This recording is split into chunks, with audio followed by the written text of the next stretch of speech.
que as pessoas têm que perceber que os líderes são pessoas, são humanos. Claro, são humanos, é isso, não é? Não são máquinas, não são, e ainda bem, não podem ser. Aquela ideia da inteligência artificial vem substituir tudo. Não, os líderes vão ter que continuar a ser humanos e têm que ter as emoções que vêm com o facto de serem humanos, e as emoções têm um espectro enorme, são variadas. Que a inteligência artificial já está a imitar muito bem. Já.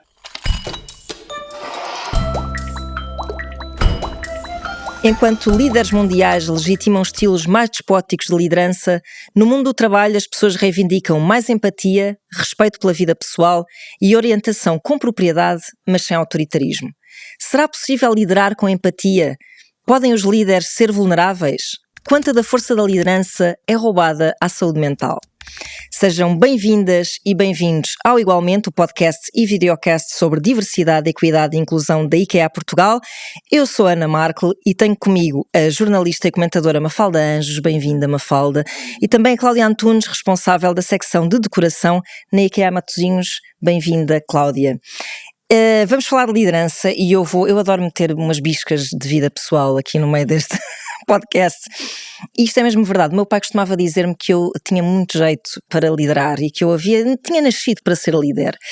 E eu acho que ele também queria angariar-me para o seu partido e, portanto, queria muito que eu fosse militante do seu partido e por isso é que me dizia estas coisas, mas eu nunca tive vontade nenhuma de liderar, odeio liderar, gosto de ser bem liderada e eu gostava de vos perguntar às duas, podemos começar por ti, Mafalda, se há efetivamente um perfil de liderança inato ou se é uma coisa que se aprende a ser mesmo que não se tenha muita vontade. Olá, obrigada por este convite para estar aqui convosco a falar, é um gosto neste cenário tão giro. Bom, um perfil para ser líder. Eu acho que há algumas características que temos que ter para conseguirmos liderar uma equipa, seja ela pequena ou grande. Mas eu acho que há muita coisa que se vai aprendendo pelo caminho e, sobretudo, vai-se aprendendo os erros que não devemos cometer. O que é que eu acho que um líder tem que ter? Tem que gostar de pessoas, tem que gostar dos outros, é o básico, não é? Tem que conseguir pôr-se no lugar do outro e, sobretudo, fazer ao outro e conduzi-lo da forma que gostaria de ser conduzido e de ser tratado. Isto eu acho que é uma coisa tão simples de convivência, não só numa empresa ou numa organização, é mesmo de convivência na vida, na sociedade. Mas é uma coisa que nos esquecemos muitas vezes e, sobretudo, eu acho que nos dias de hoje nos esquecemos cada vez mais. Acho que é o básico para ser um bom líder, é gostar de ouvir as pessoas. Uma vez eu trabalhava na revista do Expresso, quando lá cheguei trabalhei com uma equipa de consultores internacionais que chegaram para fazermos uma remodelação na revista. E a primeira coisa que aquelas pessoas, eles eram espanhóis, havia uma colombiana super interessante, a primeira coisa que ela me disse foi: quando chegares, tu não vais dizer nada, tu vais ouvir, e vais ouvir durante um mês, vais só ouvir as pessoas. E eu digo-vos, isto é realmente básico, mas transformador, é chegar lá e ouvir as pessoas, porque todas as pessoas têm qualquer coisa de muito válido para te ensinar, para te acrescentar e pelo menos para te pôr a pensar. E às vezes esta coisa tão simples como chegar ali, colocar-te no lugar daquela pessoa, ouvi-la, transforma-te mesmo em alguém que consegue coordenar uma equipa e apontar um caminho. Portanto, é um bocado um caminho de amor. É um caminho de amor ao próximo. Mas completamente. É um sentido mais cristão. E um caminho também, e eu acho que esta parte é importante, é de perceber que toda a gente comete erros e que isto é um caminho que se vai fazendo, se calhar às vezes tropeçando, não é? E sendo gentil com os tropeços e com as falhas que acontecem e que são humanas. Cláudia, tu concordas que a empatia é assim a chave de tu geres uma equipa de 8 pessoas? Sim, definitivamente. E outra coisa, nós temos que ser líderes porque queremos ser líderes. Realmente não podemos ser forçados a fazer uma liderança de uma equipa sem gostar.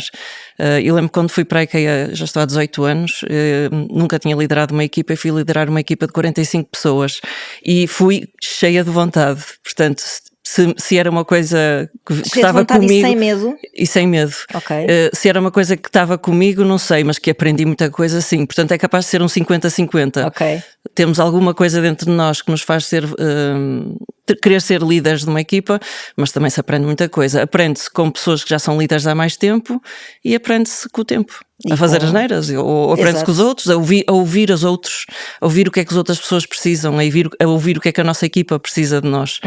Então, mas de onde é que vem esta ideia um bocado do chefe mau, não é? O chefe autoritário, de compulso, que está no seu gabinete, que se calhar não é, nem sequer está, o gabinete está lá no último andar e as pessoas nem sequer chegam lá acima para falar com ele. De onde é que vem esta ideia e porque é que se começou a desconstruir, na verdade, neste tempo? Acho que muito recentemente, que estamos aqui a falar de liderança com empatia, é uma coisa que me parece um discurso uma narrativa relativamente recente. Isso é uma prática, não é? Mais do que uma ideia, era uma Exato. prática, era assim que as coisas funcionavam, sempre foi assim. Se calhar tem a ver com a nossa natureza evolutiva como seres que se organizam em sociedades. Em tempos era assim e foi sendo assim, até que se percebeu que se calhar não é a melhor forma. E acho que apesar de tudo, hoje em dia estamos a fazer esse caminho, não é? De haver lideranças mais empáticas, mais sensíveis, no fundo é isso. Porque, não só porque isto é bom e é bonito, mas porque é mais eficaz, atenção. Pois, eu acho que é preciso dizer isso, é muito mais eficaz liderar uma equipa e trabalhar com empatia e com sensibilidade do que trabalhar com um chicote na mão e com um pau a obrigar as pessoas e a forçá-las a serem quem não são ou a fazerem coisas que não querem. Acho que a história tem mostrado que é assim, de facto. Eu vou mandar aqui uma teoria, não sei se vocês concordarão comigo. Poderá ter essa imagem antiga, não é? Meio bafienta dessa liderança mais áspera e mais distante, ter a ver com uma maioria masculina nos lugares de liderança e uma incapacidade de se ser vulnerável, porque eu acho que a empatia também requer alguma vulnerabilidade, não é? E o que é que vocês acham? Poderá ter a ver com isso, Cláudia? Eu acho que tem a ver com isso. Líderes eram homens, não é? E também se calhar tem a ver um pouquinho com o nosso passado de ditadura. Não é? E o líder era visto como aquela pessoa forte. Certo. Eu acho que ainda temos se calhar um bocadinho disso na nossa história.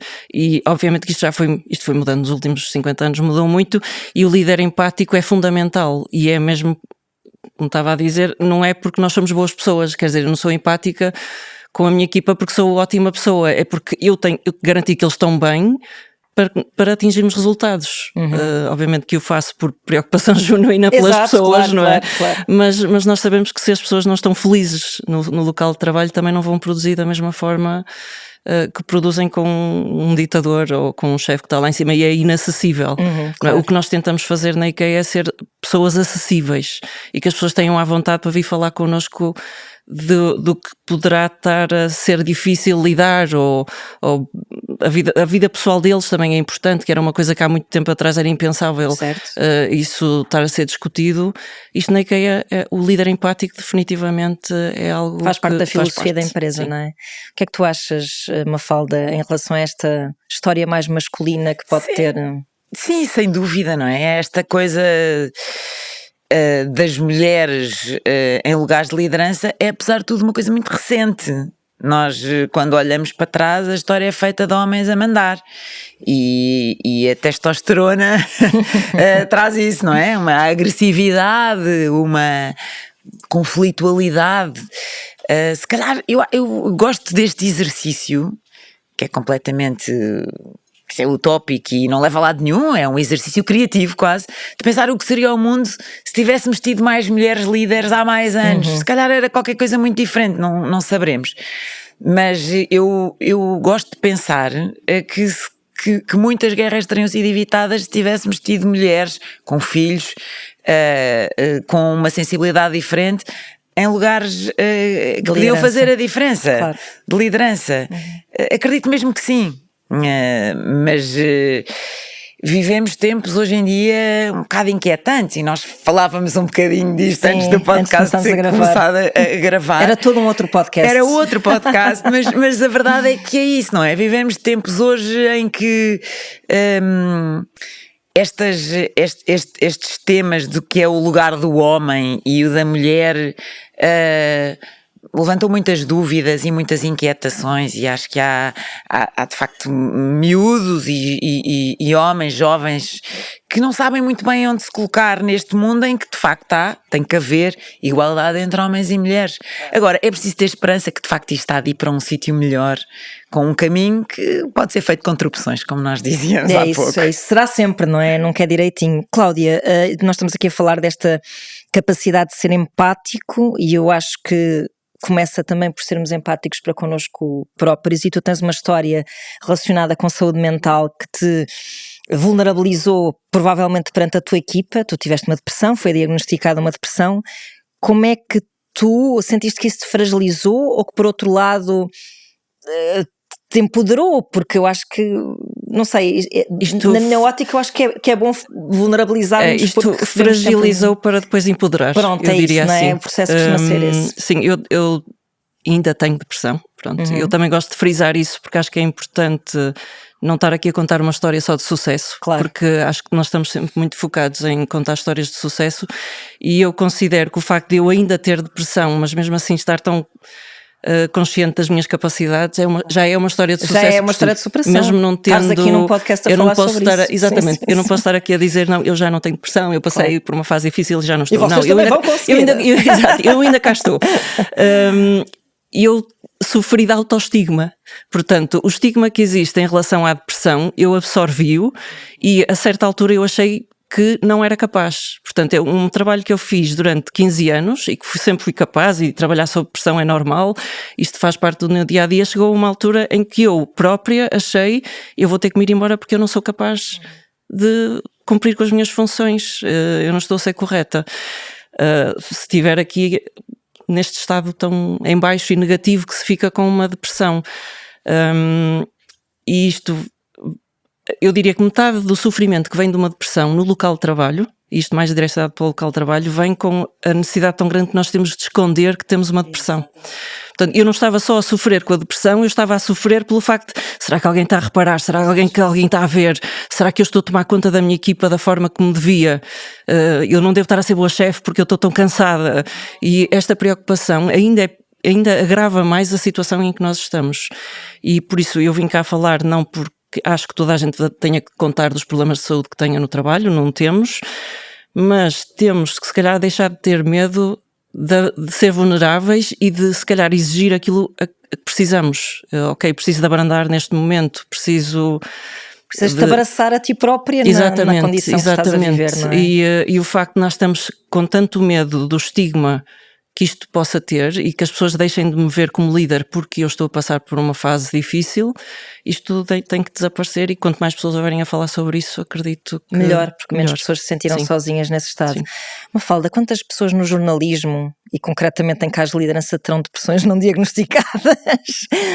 Sabes, eu quando tirei o curso, eu lembro-me da narrativa ser sempre de tu agora não vais poder formar família e esquece, queres dormir, não vais para jornalista, vais passar noites em claro, é essa uma ideia romântica de sacrifício pessoal que de certeza teve um efeito devastador numa geração. Hoje em dia talvez não seja assim, mas em toda uma geração de jornalistas, e incluindo também editores, diretores.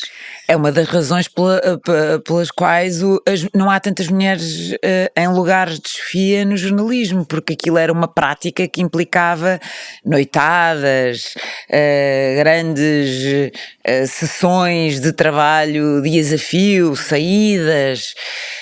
E isso inibia mulheres de se chegarem à frente e de levantarem o dedo e dizer, olha, estou aqui, sou boa, consigo fazer este trabalho de edição, de direção, contem comigo. As mulheres não estavam para isso, como também não estavam para as lutas e para as guerras e para os jogos de bastidores que muitas vezes estas coisas implicam. A casa, tinham que ir pôr a roupa a lavar. Tinham que ir fazer o jantar, tinham que ir pôr a roupa a lavar, tinham que ir pôr os miúdos a dormir.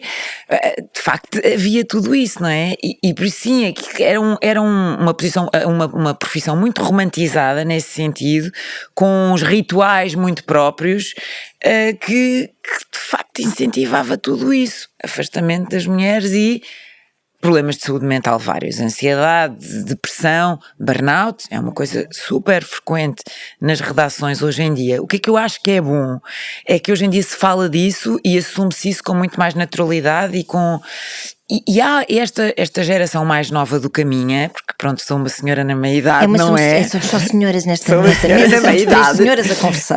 Mas esta geração mais nova tem esta coisa que eu acho espetacular e que nós temos mesmo que aprender com eles, que é, calma, tem que haver tempo para tudo, tem que haver tempo para nós termos a nossa vida pessoal, fazermos as nossas coisas e não estou disponível para trabalhar 24 horas por dia non-stop durante não sei quanto tempo.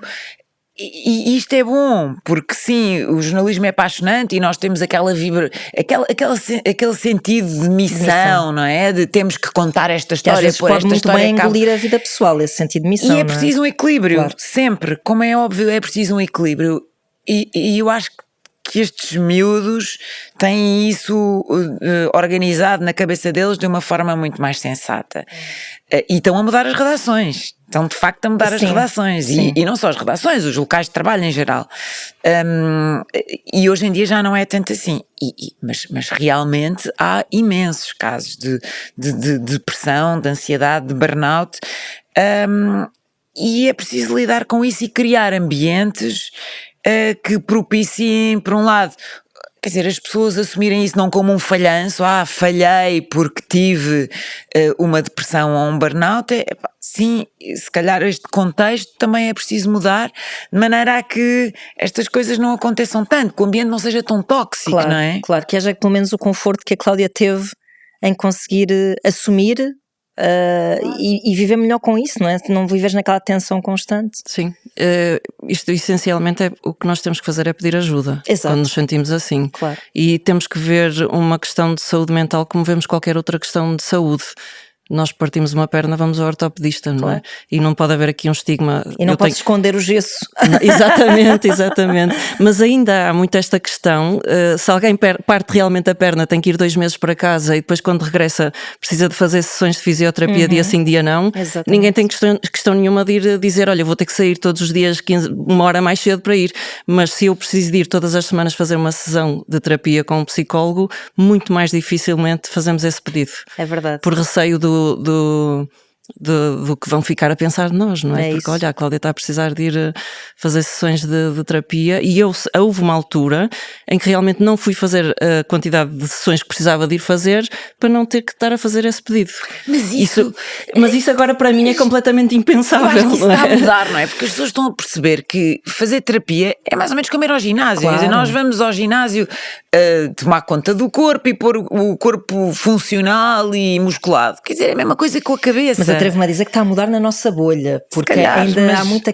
Aliás, mesmo o próprio entendimento do que é uma depressão está a mudar, já é muito diferente, mas ainda há um bocado aquela coisa do está deprimida, mas eu vi almoçar fora, não sei onde, chiado, sei lá. Mas eu acho que a geração dos miúdos mais novos encaram a terapia como uma coisa muito boa, muito normal. A erguer a bandeira da saúde mental, eu acho que Sim. sim. Agora vamos ver se mantém. Isso não sabemos. Mas eu também vou dizer uma coisa, diz. eu acredito que em funções de liderança esta resistência é maior. Sim, Pois, possível. Porque há uma ideia muito fixa do que é um líder. Certo. E das características que ele tem que ter. E acredito que seja muito mais difícil para mim, ou para alguém numa função como eu, admitir isto, que nós não estamos bem, do que para uma pessoa que não esteja nesta função, por causa da idealização que fizeram da função de um Certo. líder, ou das características que um líder tem que Força ter. mental. Exatamente. E isto muitas vezes é visto, não com eu não sou a Cláudia deprimida, eu sou a Cláudia com depressão. E isto muitas vezes é visto como uma característica que vai ficar aqui comigo. Mas, Que é da tua identidade. Exatamente. E o que eu acho é que, eu gosto muito de dar este exemplo que também me deram muitas vezes a mim, uma pessoa é diagnosticada com diabetes e é uma doença com a qual vai viver a vida toda. Há tratamento e uma pessoa faz uma vida normal e saudável. Eu tenho depressão, eu seguir o meu tratamento consigo ser funcional e fazer uma vida completamente normal e o meu trabalho, a pressão do dia-a-dia é tão normal como era antes. E aqui o que eu acho que é fundamental e a mensagem que eu gostava mesmo de passar é que é preciso pedir ajuda. É interessante porque eu acho que nessa imagem que se tem de um líder, também acho que tu também és uma cuidadora das pessoas, Sim, não é? sim. É um bocado quando um filho vê a mãe doente. Exatamente. E eu sei o meu filho, pronto, ele é pequenino, tem 6 anos, mas ele fica, se eu estou de cama, ele fica muito inquieto, tipo, e agora o que é que eu Porque és faço? a heroína, és a forte, não é? Exato, sou forte, estou a resolver as coisas e ele fica assim tipo, o que é que está a passar? E eu tenho que ser muito reassuring, não é? Tipo, estar lá, tipo, não, está tudo bem, vou ficar bem, etc. E eu acho que se deve sentir isso quando somos acometidas por algum tipo de... Eu acho é que as pessoas têm que perceber que os líderes são pessoas, são humanos. Claro, são é humanos, isso, é não é? isso. Não são máquinas, não são. E ainda bem, não podem ser. Aquela ideia da inteligência artificial vem substituir tudo. Não, os líderes vão ter que continuar a ser humanos e têm que ter as emoções que vêm com o facto de serem humanos. E as emoções têm um espectro enorme, são variadas. Que é a inteligência artificial já está a imitar muito bem. Já. Mas faz parte. Sim, claro que sim. Olha, eu convido-vos a verem aqui um videozinho, a ouvir, quem está a ouvir este podcast, que também é um videocast. Eu fui às lojas IKEA ouvir o que é que alguns colaboradores tinham a dizer sobre a sua ideia de liderança e por isso convido-vos a ver e depois vamos conversar um bocadinho sobre o que vimos. O que é para ti uma boa liderança? O que é que faz um bom chefe? Tem que ter uma boa conexão com a sua equipa. É que cresce e agrega às pessoas. Tem que ser uma pessoa que se ponha ao meu nível, ou pelo menos me puxe ao nível dele. É uma pessoa que acima de tudo tem que dar um exemplo à equipa. Estar presente para todos. E é trazer isto para a ação. Que estranho, a pessoa que fez este podcast é parecidíssima comigo, mas tem o cabelo vermelho, repararam? São coisas que acontecem. Esta pequena sondagem, modesta sondagem, nas lojas IKEA, faz-me crer que tudo o que estamos aqui a dizer faz muito sentido, não é?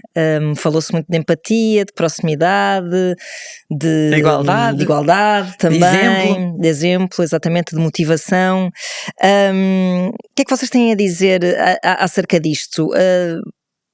Faz-vos sentido que esta procura das pessoas seja acolhida sem medo de se perder um bocado aquela ideia de sou eu que mando nisto? Ou seja... O que alguém ali disse, tem que ser alguém que está ao meu nível, não é? Sim, o que é interessante, porque o seu eu que mando nisto implica, não é? Como nós falávamos ao início, implica um bocado o estar num nível superior, que é o que se diz até hierarquicamente superior, mas é interessante como está tudo a querer puxar as coisas a um nível de quase de amizade, quase de compreensão mútua e de entendimento somos todos pessoas, não é? É um bocadinho como as abelhas numa colmeia, não é? Exato. Toda a gente tem uma função e tem que ser como uma organização em rede que as coisas funcionam. É claro que há momentos em que um líder tem que chegar à frente e tem que apontar um caminho, não é? Todos nós já passámos por isso e sobretudo quando são os momentos difíceis. Agora, deve fazê-lo envolvendo toda a gente nesses momentos de tomada de decisão e de reflexão. Agora, isto é super difícil, não é? Parece fácil quando se diz isto e quando nós sabemos como é que deve ser. Depois, no dia-a-dia, na prática, no turbilhão, quando somos envolvidos no turbilhão do dia-a-dia, às vezes não é fácil, atenção, às vezes não é fácil. E por isso é que ser líder se calhar não é para todos, não é? É preciso estar disponível, quereres muito, como dizia a Cláudia, é preciso quereres, é preciso estar disponível e é preciso confiar nas pessoas, que eu acho que isso é que é uma dificuldade que nós, e até quase que culturalmente temos cá, que é um bocado aquela ideia tipo, se eu der muito o flanco, esta pessoa vai-me comer, esta pessoa vai ficar com o meu lugar. Isso é uma coisa que é um erro que muitos líderes cometem, que é não gostam de se rodear de pessoas igualmente boas. Exato. O que é um erro fatal, porque as equipas têm que ser construídas com pessoas boas, não é? Que possam algum dia ocupar aquele lugar de líder.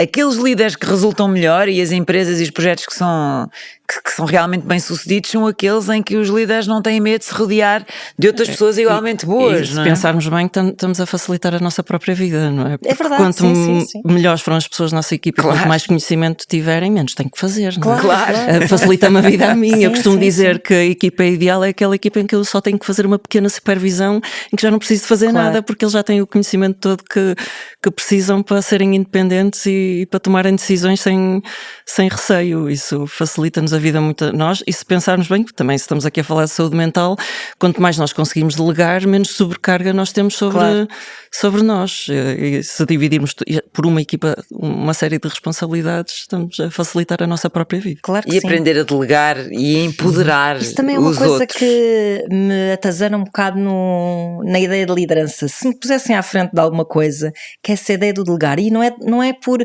eu faço melhor que os outros, é se calhar um bocado uma coisa de mulher, mãe, não é? Que é aquela coisa, deixa estar que eu faço. Não, deixa estar que eu faço, não quero incomodar, deixa estar que eu faço. É preciso aprender. Olha, isso é uma das coisas Vocês que se aprende. Debateram-se com esta sensação?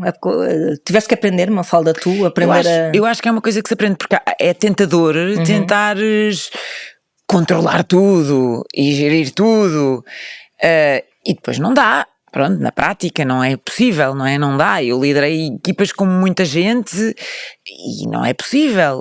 E é preciso passar aos outros a confiança de que eles são muito bons e conseguem fazer aquilo. E eu devo dizer que há uma coisa com a qual eu me deparei, eu própria, e me deparei nos outros, que é o síndrome do impostor, sobretudo nas mulheres. Olha, queria falar sobre isso, não queria terminar este episódio sem falar sobre isso. É uma coisa muito real. Sim. Eu própria me deparei com ele quando eu fui chefe muito nova, fui sempre assumindo cargos de chefia no jornalismo, e eu lembro perfeitamente das primeiras vezes que me convidaram para cargos de chefia, de eu pensar, vocês estão enganados. não, mas estás de ponta cabeça. Não, esquece. Aliás, quando me convidaram para a diretora da Visão, foi o Ricardo Costa, posso dizer isto, ele disse, Ricardo, tu tens a certeza? Tu achas que se calhar não vai por aqui? É incrível como em nenhum momento nós pensamos assim, se me chamaram para isto é porque eu devo ter alguma qualidade. E eu sabia que tinha algumas, mas eu não sou aquela pessoa que faz política com uma carreira toda. E eu disse, mas não é isso que importa agora.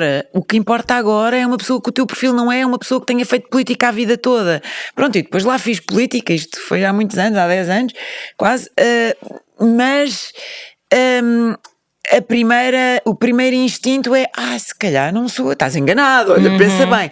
E eu deparei-me com isto muitas vezes eu própria como líder, em empoderar editores ou editoras, as pessoas terem dúvidas sobre isso. Será que isto é uma coisa muito feminina, eu acho. Nós fomos tipicamente é mais sentida, ou pelo menos é mais elaborada pelas mulheres. É uma coisa muito feminina e é muito importante saber ultrapassar isso e dar confiança às pessoas, dizer, não, és tu e tu és capaz de fazer isto e vais fazer isto muito bem.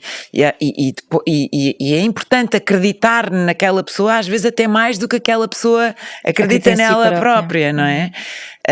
Porque e de conseguir detectar qualidade nos outros e ver aquilo que eles não estão a ver é mesmo uma característica importante num líder. É verdade. A minha terapeuta disse uma coisa muito boa sobre a síndrome de impostor, que não devemos anular completamente, devemos manter lá um bocadinho, que é para não ficarmos demasiado confiançudos. Que nos avisa um bocado tipo, isto vai ser ótimo para ti. Sim. que isto vai ser um trabalho bom, isto tem a ver contigo, porque se estás a sentir isto tem a ver contigo. Se não sentires é porque provavelmente é uma coisa que não te vai trazer nada de muito interessante à vida. Uma vozinha que deve falar baixinho, mas deves dizer tipo, ok, já ouvi, agora deixa-me ouvir a voz da autoconfiança. Cláudia, tu sentiste também tiveste esta questão, síndrome de impostor? Não sei se será exatamente síndrome de impostor, mas realmente as mulheres às vezes têm que parar de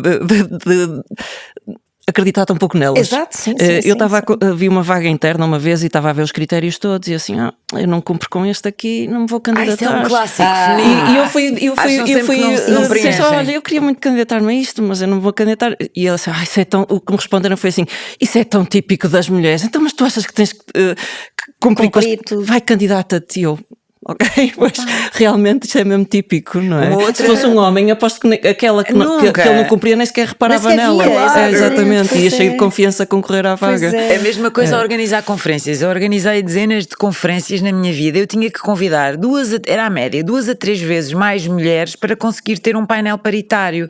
Porque as mulheres, à partida, pensavam isso que estás a dizer, Cláudia, que é... Para que é que eu vou? Não, eu se calhar não sou suficientemente boa para ir aqui falar neste painel de senhores especialistas. Dizem, não, és melhor do que eles, chega-te à frente, vai falar. E porque um homem à partida diz, estão a reconhecer o meu enorme talento e qualidade e competência, vou logo, obviamente. As mulheres pensam, não sei se sou suficientemente boa. Isto também tem que mudar, não é? E tem que mudar com algum esforço de quem tem o poder de convite e de decisão para compor um painel, seja ele qual for. Sim, e o facto de nós já conseguirmos nomear esta síndrome já nos ajuda Já não é bastante, não é? Porque acho que a primeira pessoa que eu ouvi falar disto foi a Sinead O'Connor, já cá não está. Que ela falava disso e eu pensei assim, peraí, eu sofro disto, porquê é que eu fico tão ansiosa e tão tipo, porquê é que me chamam para estas coisas? Tem uma frase muito ouvida lá em casa que é, porquê é que me chamam para estas coisas? E a minha mãe diz assim, porque és boa. gostam de ti, do teu trabalho. Tanta dificuldade que temos em aceitar isto que é, enfim, é um absurdo, mas não só nomearmos isto, como também, lá está, é isso, termos alguém que nos motive como tu motivas nesse caso. As pessoas que convidas, não é? Tipo, não, sim, quero, não sei se consigo, sim, consegues, tu não vais estar lá no cartaz. Eu acho que não é uma questão de vaidade, não sei se vocês concordarão, não é uma questão de vaidade propriamente dos homens, mas deles estarem mais habituados a que a sua vida seja trabalho, e que estão ali e que se realizam muito através do trabalho também, não é? Nós estamos um bocado mais dispersas pela a maternidade, família, sucesso nas relações amorosas, sei lá, não sei, procuramos nos realizar em muitos outros campos da vida e os homens estão mais focados ali naquele e por isso, se me chamaram é porque mais uma terça-feira, não é? Não se Eu acho que é tanto. por isso que há mais homens em funções de liderança, não é? Eles não Pois, questionam tanto, não se exato. questionam tanto se calhar como nós. Com merecimento, não é? Daquele cargo. Eu estou aqui a tentar lutar por uma liderança mais vulnerável, ou seja, nós temos que ser capazes de ser líderes e mostrar a nossa vulnerabilidade, mas eu acho que o mundo está aqui um bocadinho contra isto porque estamos a entrar um bocadinho na lei do mais forte e quem sobrevive, quem supostamente vai ter que sobreviver aqui, o que se está a advocar é que o mais forte é o que tem direito às funções de liderança e às vezes eu sinto que estou a ir um bocadinho contra a corrente, então eu estou aqui a dizer que nós temos que mostrar vulnerabilidade para sermos líderes, mas o que o mundo nos está a tentar convencer é o contrário.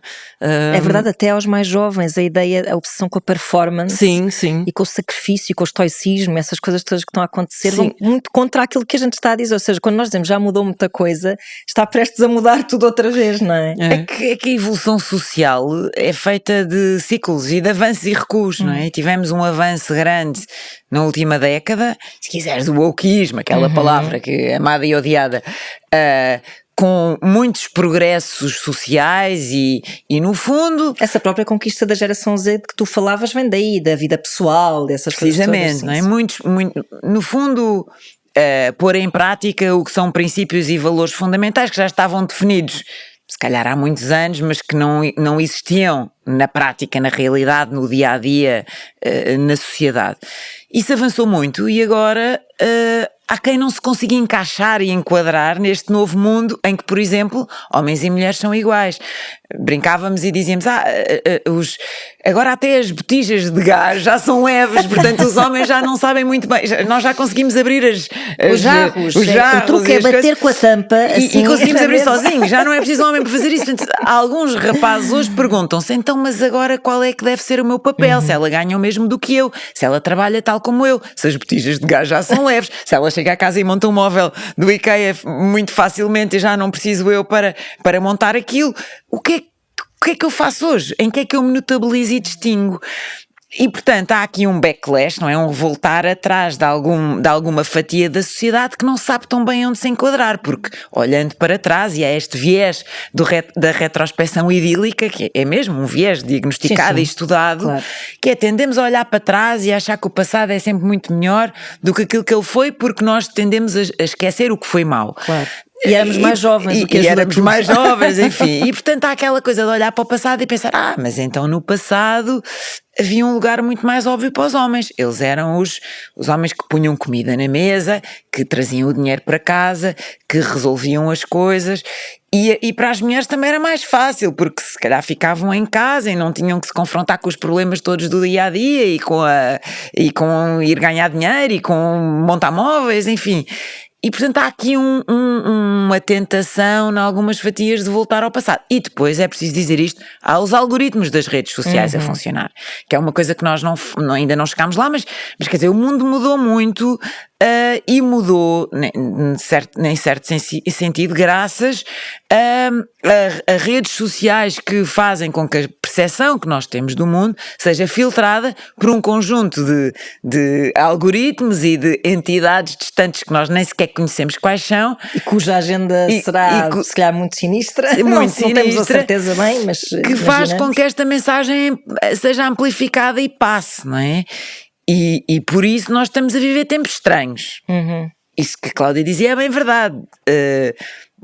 Há um regresso de uma autoridade, de um autoritarismo, não só a este nível, como ao nível político, não é? Claro. Como ao nível político, a lei do mais forte, dos líderes fortes, estamos a regressar a isso. Eu acho que, quer dizer, a história foi feita disto, de avanços e recuos. Agora eu penso que sejam mais rápidos, tanto os avanços como os recuos. Talvez, quer dizer, temos esperança, porque depois de experimentar isto, nós olhamos, por exemplo, não vamos falar muito de política, mas olhamos, por exemplo, ainda hoje de manhã estava a ver isso. As sondagens mostram que há uma desilusão imensa dos americanos em relação a Donald Trump e à forma como ele tem exercido este seu segundo mandato. O verdadeiro líder autoritário, se quisermos, com um registro de um certo regresso ao passado. As pessoas vendo aquilo posto em prática, depois se calhar começam a pensar, se calhar não é bem por aqui, não é? Exato. Começam a sofrer na pele também. Eu gosto de ser uma otimista, apesar de olhar para o futuro e achar que vamos ter que tropeçar aqui numa série de problemas, eu continuo a achar que a luz há de sobressair no meio das trevas. Um dia de cada vez, como no estado depressivo, também é assim que podemos pensar, e em relação ao estado do mundo em geral que tanta ansiedade nos provoca. Obrigada, Mafalda, obrigada, Cláudia, obrigada por terem partilhado connosco as vossas histórias. Se gostaram desta conversa e querem ouvir outras igualmente importantes, há mais episódios disponíveis para ouvirem e verem no Spotify e no YouTube. No próximo episódio falaremos de gaming. E vocês pensam, gaming? Mas que raio de tema é esse gaming? Pois é, mas vocês nem imaginam o que há para dizer sobre videojogos, sobre toxicidade e desigualdade, mas também sobre empoderamento e comunidade. Portanto, não percam o próximo episódio do Igualmente.